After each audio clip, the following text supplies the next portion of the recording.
ginagamit ni Kobe Shinwa. And it's part of their game plan because they know they're not the tallest team in this invitational. Kaya they're banking on their speed compared to power spikes. And their grit on that floor defense. But Aimee Hernandez gives the crossovers their first point. Position ito, si Nabor and Aimee. Aimee is in the opposite side, si Kobe Shinwa. Sure na makaka-first attack sila. Oh. But right now, it's Aimee Hernandez. 2 points for her. Good first ball. And that is the result. Aimee Hernandez with 3 points in the game. Just if Cherry Tigo can get pass spikes niya, tina-timing niya eh. Na kung alam niya may butas yung block, papalo siya. Kung wala, mag-drop ball siya. 5'4" opposite hitter. And she's also one of the... Aimee Hernandez, another point. She's been on fire. But this is our second technical timeout. Who is well on her way for another double-digit game. All of her games here in the Philippines have been double digits. 21 points. Wow. But that was wow. Nabor, as long as they have a pass. Be quick play there.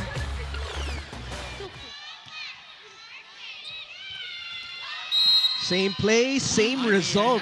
Hernandez now with 6. Be quick para gumalaw. Ayan, gumalaw yung blocker ni Kobe Shinwa. Konti. At madelay. Wala nga si Jen Nierva inside the court. Walang libero. For second year, for a sophomore, no? Daming diskarte. I know. Matsuda. Aimee Hernandez. Storyline for Ara, Phil.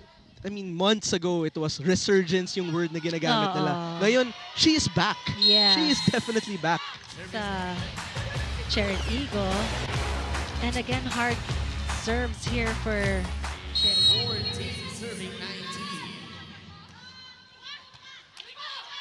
Nabor.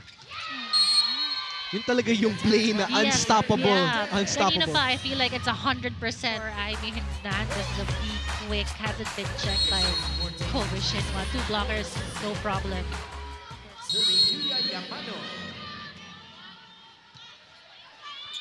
Jazz. Galang. Good hustle for Kobe. Hernandez, like you said, it's probably at 100%. Be quick for Aimee Hernandez. Jinx mo kasi. So 90%, 99% na lang.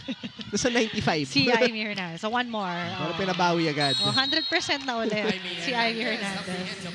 Nabawi. And that's what I like, yung mga setter na, alam mo yun, nag-error ka sa attack, tapos papabawi ka. Gusto ko. Robles now, Phil, in double figures as well with 10 points. Nierva off the check, and Aimee Hernandez quick to transition there. Jen Nierva, and once again, 110% na si Aimee Hernandez with that. One more. Back to Aimee. This time, block touch na. Yamano was ready. But you know, if Aimee cannot score, sabi ko nga, nagiging steady yung net defense nitong Cherry Tigo with Abby, Marangin, Aimee. Ooh, another sharp serve by Robles. Stuffed.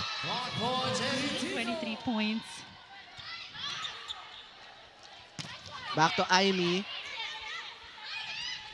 Aimee has been marked now compared to the first 2 sets. Nierva, the setup for Galang. Chasing is their setter, but another stuffed block for Cherry Tigo. Cherry Tigo that's been giving them the edge against Kobe Shinwa here.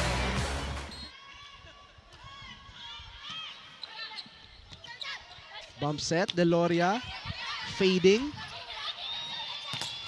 Yasuma, oh my goodness, this wall of Cherry Tigo. Yeah, that's here. It's been the great wall of Aimee here. Ganda ng basa niya, tsaka yung block.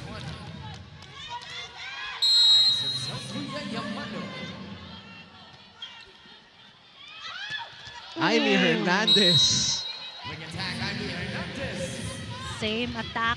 Be quick there for Aimee. Medyo na-check siya nung set number 4, but here, as long as it's effective for her, Nabor will go to her in the first attack.